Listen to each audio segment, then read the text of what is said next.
नमस्कार, मैं स्वतंत्र कुमार और आप सभी का स्वागत करता हूं आपके अपने चैनल शॉर्ट हैंड टीम पर। तो दोस्तों, आज के इस वीडियो में रामधारी सिंह गुप्ता खंड 2 के प्रतिलेखन संख्या 81 के डिक्टेशन को हम लोग लेने वाले हैं। इसे हम दो अलग अलग स्पीड में लेंगे। पहली बार में 90 की स्पीड में, तो दूसरी और आखिरी बार में इसी डिक्टेशन को हम लोग 100 की स्पीड में लेने वाले हैं। लेकिन अगर आपको ये नहीं पता है कि इसे संकेत लिपि में किस प्रकार से लिखा जा सकता है, यानी इस प्रतिलेखन के प्रत्येक शब्द की आउटलाइन क्या होगी, तो आप हमारे शॉर्ट हैंड टीम ऐप को डाउनलोड कर सकते हैं। ऐप का लिंक इसी वीडियो के ठीक नीचे डिस्क्रिप्शन बॉक्स में आपको मिल जाएगा। ऐप को डाउनलोड करके इस प्रतिलेखन के प्रत्येक शब्द की आउटलाइन को आप जान सकते हैं। तो 90 की स्पीड में आपका डिक्टेशन स्टार्ट होगा 5 सेकंड के बाद। तब तक के लिए आप रेडी रहें।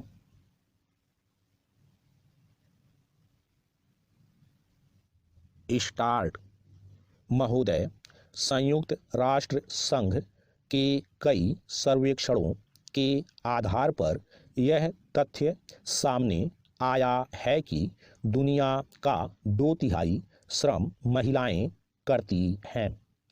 महिलाओं का आर्थिक योगदान 30% है और 1/3 महिलाएं घरों में काम करती हैं।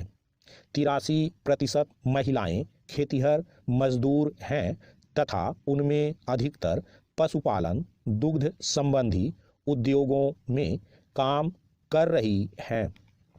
आज लगभग 80% कामगारों में अधिकांश महिलाएं हैं जो अपने घरों में झुग्गियों के भीतर बैठकर कताई, रंगाई आदि का भी काम करती हैं।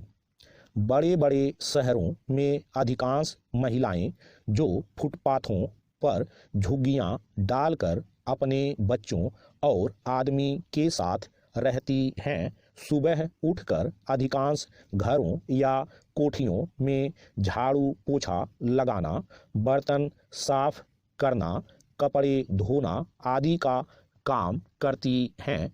इन्हें नाम मात्र की मजदूरी दी जाती है। पैरा।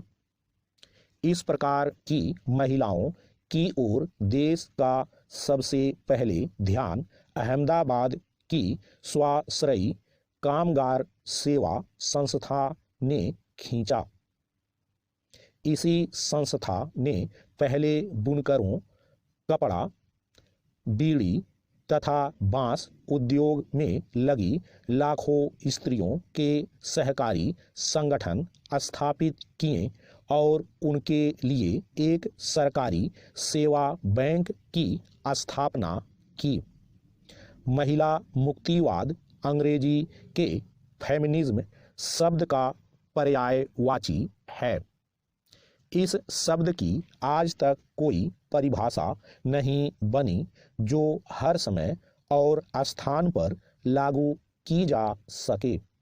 यह एक ऐसा आंदोलन है जो महिलाओं को अपनी आज़ादी हासिल करने और उन्हें सुरक्षित रखने के लिए चलाया गया है। समय समय पर इसके उद्देश्यों को कभी अत्यधिक कठोर, अपेक्षाकृत उदार, लचीला एवं व्यापक बनाने की कोशिश की जाती रही है। फिर भी उसने अपने बुनियादी ध्येय में और न ही उसने महिलाओं को उनके अधिकार दिलाने की लड़ाई में शिथिलता आने दी। यह प्रश्न इस मुहिम के प्रवर्तकों और संचालकों को आंदोलित करता रहा है कि महिलाओं के किन विशेष अधिकारों की प्राप्ति के लिए इस संघर्ष को चालू रखा जाए। इस संदर्भ में यह ज्ञातव्य है कि औरतों के समस्त अधिकार परिवार के इर्द गिर्द घूमते हैं। इसलिए अधिकार प्राप्ति की यह लड़ाई पारिवारिक सुख सुविधा में अधिक बड़ा हिस्सा या कुटुंब संस्था को जड़ से खत्म करने में एक ही लक्ष्य के लिए लड़ी जा सकती है। आज महिलाओं की दुविधा यह है कि वह वर्तमान सामाजिक पारिवारिक यथार्थ को स्वीकार कर उसमें ही किस प्रकार अधिक अधिकार पाने की कोशिश करें। महिलाओं के अनुभव और आवश्यकतागत भिन्नता को पूरी संवेदनशीलता के साथ ध्यान में रखते हुए उनकी समस्याओं के समाधान हेतु चलाए जा रहे आंदोलन को अंतर्दृष्टि से जोड़ा जाए।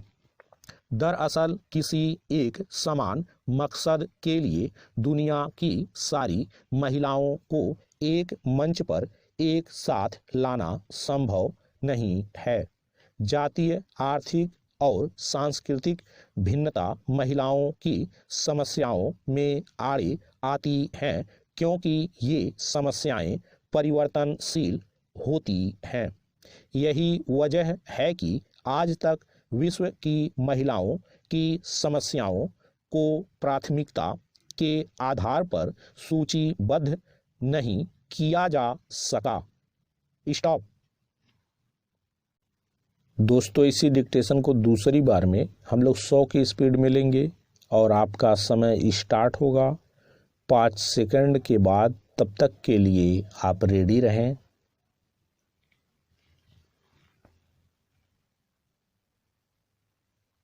स्टार्ट। महोदय, संयुक्त राष्ट्र संघ के कई सर्वेक्षणों के आधार पर यह तथ्य सामने आया है कि दुनिया का 2/3 श्रम महिलाएं करती हैं। महिलाओं का आर्थिक योगदान 30% है और 1/3 महिलाएं घरों में काम करती हैं।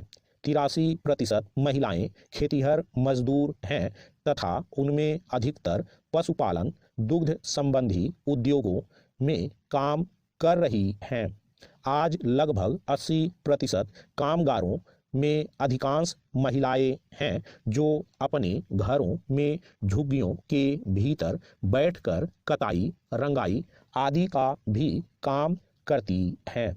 बड़े बड़े शहरों में अधिकांश महिलाएं जो फुटपाथों पर झुग्गियां डालकर अपने बच्चों और आदमी के साथ रहती हैं, सुबह उठकर अधिकांश घरों या कोठियों में झाड़ू पोछा लगाना, बर्तन साफ करना, कपड़े धोना आदि का काम करती हैं। इन्हें नाम मात्र की मजदूरी दी जाती है। पैरा। इस प्रकार की महिलाओं की ओर देश का सबसे पहले ध्यान अहमदाबाद की स्वाश्रयी कामगार सेवा संस्था ने खींचा। इसी संस्था ने पहले बुनकरों, कपड़ा, बीड़ी तथा बांस उद्योग में लगी लाखों स्त्रियों के सहकारी संगठन स्थापित किए और उनके लिए एक सरकारी सेवा बैंक की स्थापना की। महिला मुक्तिवाद अंग्रेजी के फेमिनिज्म शब्द का पर्यायवाची है। इस शब्द की आज तक कोई परिभाषा नहीं बनी जो हर समय और स्थान पर लागू की जा सके। यह एक ऐसा आंदोलन है जो महिलाओं को अपनी आज़ादी हासिल करने और उन्हें सुरक्षित रखने के लिए चलाया गया है। समय समय पर इसके उद्देश्यों को कभी अत्यधिक कठोर, अपेक्षाकृत उदार, लचीला एवं व्यापक बनाने की कोशिश की जाती रही है। फिर भी उसने अपने बुनियादी ध्येय में और न ही उसने महिलाओं को उनके अधिकार दिलाने की लड़ाई में शिथिलता आने दी। यह प्रश्न इस मुहिम के प्रवर्तकों और संचालकों को आंदोलित करता रहा है कि महिलाओं के किन विशेष अधिकारों की प्राप्ति के लिए इस संघर्ष को चालू रखा जाए। इस संदर्भ में यह ज्ञातव्य है कि औरतों के समस्त अधिकार परिवार के इर्द गिर्द घूमते हैं। इसलिए अधिकार प्राप्ति की यह लड़ाई पारिवारिक सुख सुविधा में अधिक बड़ा हिस्सा या कुटुंब संस्था को जड़ से खत्म करने में एक ही लक्ष्य के लिए लड़ी जा सकती है। आज महिलाओं की दुविधा यह है कि वह वर्तमान सामाजिक पारिवारिक यथार्थ को स्वीकार कर उसमें ही किस प्रकार अधिक अधिकार पाने की कोशिश करें। महिलाओं के अनुभव और आवश्यकतागत भिन्नता को पूरी संवेदनशीलता के साथ ध्यान में रखते हुए उनकी समस्याओं के समाधान हेतु चलाए जा रहे आंदोलन को अंतर्दृष्टि से जोड़ा जाए। दरअसल किसी एक समान मकसद के लिए दुनिया की सारी महिलाओं को एक मंच पर एक साथ लाना संभव नहीं है। जातीय, आर्थिक और सांस्कृतिक भिन्नता महिलाओं की समस्याओं में आड़े आती हैं क्योंकि ये समस्याएं परिवर्तनशील होती हैं।